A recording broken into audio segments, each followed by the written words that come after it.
तो गाइस कैसे हैं आप सब लोग। ब्लीडिंग फेट के एपिसोड 79 के साथ हाजिर हो। तो लास्ट एपिसोड के एंड पे हमने देखा था कि हमारा योंग म्योंग जो होता है वो एक नई अलायंस क्रिएट करता है। वो सारे के सारे सेक्टर्स राइटियस सेक्टर्स को जोड़कर एक नई अलायंस बनाता है जिसका नाम राइटियस हीवन अलायंस रखा जाता है। और ये अलायंस का सेंटर जो होता है वो टैंग फैमिली को बनाया जाता है। वहां पर एक बड़ी सी बिल्डिंग बनाई जाती है और इसी के साथ ही हमारा योंग म्योंग वहां पर एक लेटर भेजता है सभी आसपास के जितने भी राइटियस सेक्टर्स होते हैं उन सभी में, जहां पर उसके ऊपर लिखा होता है कि हम लोग यहाँ पर नए डिसाइपल्स को रिक्रूट कर रहे हैं जो कि हमारी अलायंस को ज्वाइन कर सके, हमारी अलायंस का हिस्सा बन सके। और जिस दिन जहां पर रिक्रूटमेंट टेस्ट होने वाला होता है उस दिन जब हमारा योंग म्योंग बाहर निकलकर देखता है तो उसके सामने एक आर्मी खड़ी होती है, यानी कि वहां पर हर एक सेक्टर से बहुत सारे लोग आए होते हैं, तकरीबन हजारों की तादाद में लोग होते हैं। तो योंग म्योंग कहता है कि मैंने ये तो नहीं सोचा था कि यहाँ पर ये सब कुछ हो जाएगा, इतने सारे लोग हमारी अलायंस को ज्वाइन करने के लिए आएंगे। तो मास्टर जीकाल उसे कहते हैं कि यहाँ पर 6 बड़े सेक्टर और इसके अलावा 3 नोबल फैमिलीज के लोग यहाँ पर आए हैं, जबकि इसके अलावा जितने भी छोटे फैमिलीज के लोग हैं वो सभी के सभी यहाँ पर आ चुके हैं। हर एक फैमिली का यंग मास्टर यहाँ पर आया हुआ है पर्सनली यहाँ पर तुम्हारी अलायंस को ज्वाइन करने के लिए।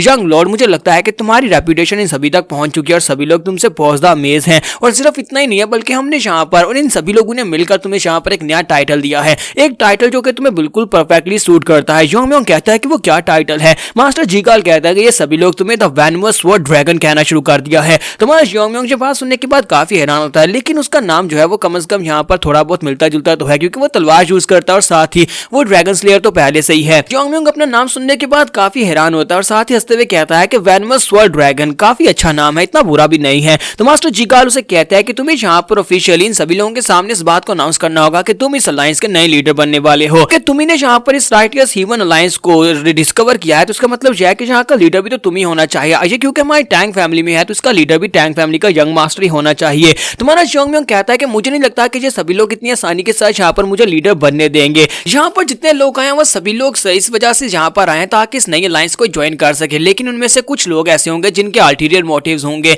उन लोगों को अच्छी तरह से पता था कि ब्लैक डेथ अलायंस के लीडर को हराना आसान काम नहीं था, इसी वजह से उनमें से कोई भी ब्लैक डेथ अलायंस के लीडर को हरा नहीं सकता था और कोई भी उठकर सामने नहीं आया। लेकिन अब जबकि वो हार चुका है तो इनमें से ज्यादातर लोग ऐसे होंगे जो कि गद्दी के ऊपर नजर रखे होंगे कि ताकि वो यहाँ पर लीडर की पोजीशन को हासिल कर सकें। सबसे पहले यहाँ पर मुझे इन सभी के सामने अपनी अथॉरिटी को रिकॉग्नाइज करवाना होगा और उसके बाद यहाँ पर रिक्रूटमेंट टेस्ट कंप्लीट हो जाता है। टेस्ट कंप्लीट होने के बाद इसी के साथ ही सेक्टर्स के जो मास्टर्स होते हैं, जो रिप्रेजेंटेटिव्स होते हैं, उनमें से एक मास्टर जो कि बुद्धा सेक्टर से होता है उसके सामने आकर खड़ा होता है। तो मास्टर जीकाल कहता है कि मुझे लगा नहीं था कि ये लोग यहाँ पर इस तरह करने वाले हैं, क्योंकि यंग मास्टर ने तो मुझे कहा था कि इनमें से कुछ लोग ऐसे हैं जो कि यहाँ पर लीडर की पोजीशन के लिए मेरे सामने आकर खड़े हो सकते हैं। तो यहाँ पर वाकई में ऐसा ही हो रहा है। जबकि यहाँ पर एंट्री प्रोसीजर्स कंप्लीट हो चुकी हैं तो अब यहाँ पर बाकी के सभी रिप्रेजेंटेटिव्स इसके सामने आकर खड़े हो चुके हैं और यहाँ पर सवाल उठा रहे हैं। सबसे पहले यहाँ पर इसके सामने ये मॉन्क मास्टर खड़े हैं। मॉन्क मास्टर जो होता है हमारे योंग म्योंग के सामने खड़े होकर उसे कहता है कि हमने तुम्हारे बारे में जो कहानियां सुनी है वो कहानियां तो बहुत ज्यादा अमेजिंग है, लेकिन क्या वाकई में ये कहानी सच है? क्या तुमने यहाँ पर ब्लैक डेथ अलायंस के लीडर को हराया है?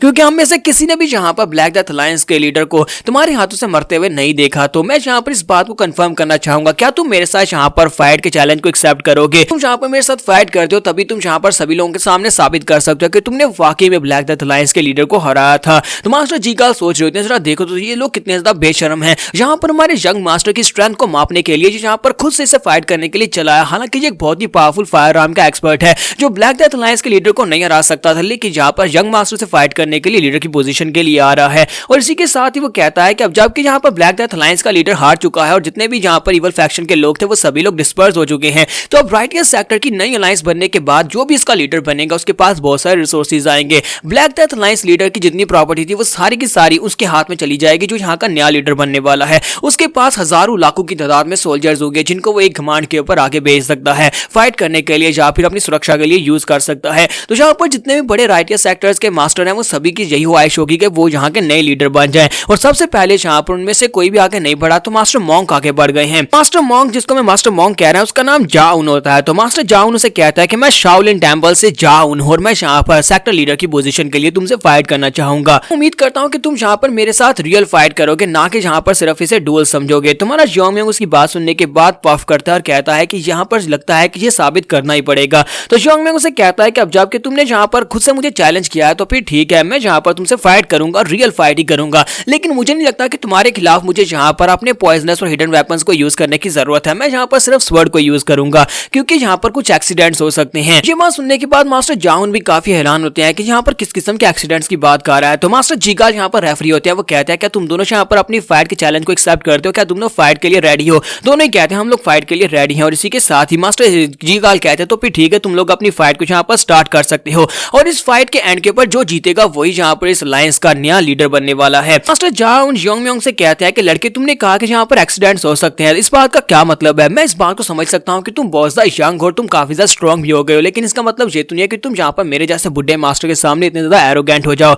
और साथ ही वो अपनी स्पेशल टेक्निक को रिलीज करते हैं। उनकी स्पेशल टेक्निक जिसे वाजरा बॉडी कहते हैं, वो उस टेक्निक को रिलीज करते हैं और उस टेक्निक के साथ उनकी पूरी बॉडी के इर्द गिर्द एक शील्ड बन जाती है, जो कि बहुत ही पावरफुल शील्ड होती है और उस शील्ड को तोड़ पाना नामुमकिन है। तो देखने वाले सभी लोग कहते हैं कि मास्टर यहाँ पर इनडिस्ट्रक्टेबल वाजरा बॉडी टेक्निक को यूज कर रहे हैं। वाजरा बॉडी टेक्निक जो है इतनी पावरफुल टेक्निक है, कोई भी इस बॉडी टेक्निक को तोड़ नहीं सकता। इसी टेक्निक को यूज करते हुए मास्टर जाओ ने बहुत सारे अपने ओपोनेंट्स को हराया था। पास में ये बहुत सारे ओपोनेंट्स को हरा चुके हैं। तो मास्टर जाओ योंगम्योंग से कहते हैं कि लड़की अब तुम्हें इस बारे में क्या लगता है कि इस बुड्ढे मॉन्क को यहाँ पर इसके खिलाफ तुम्हें पॉइजन या हिडन वेपन्स को यूज करने की जरूरत है या नहीं? तुम्हारा योंगम्योंग अभी वहां पर चुपचाप खड़ा होकर ये सब कुछ देख रहा होता है। तो वो कहते हैं अब जबकि तुम यहाँ पर बस यहाँ पर चुपचाप देखने वाले हो तो फिर ठीक है, पहले मैं ही अटैक करता हूँ। तो योंगम्योंग फिर साथ ही कहता है कि मुझे लगता है कि अब यहाँ पर मुझे अपने वेपन को निकाल लेना चाहिए। मुझे लगा नहीं था कि मुझे इतनी जल्दी अपने वेपन को यहाँ पर टेस्ट करने का मौका मिलेगा। और इसी के साथ ही हमारा योंगम्योंग अपनी जेब के अंदर से अपने वेपन को निकालने लगा है। तो यहाँ पर वो किस वेपन को निकालेगा? ड्रैगन हॉर्न के साथ बने हुए वेपन को बाहर निकालने वाला मास्टर जाओ से फाइट करेगा। तो यहाँ पर हम लोग अपनी एपिसोड 79 का एंड करेंगे। जो एपिसोड छोटी इसलिए रखी है ताकि अगली वाली एपिसोड जो बैलेंस हो सके, क्योंकि नेक्स्ट एपिसोड हमारी इस वीक की लास्ट एपिसोड होने वाली है।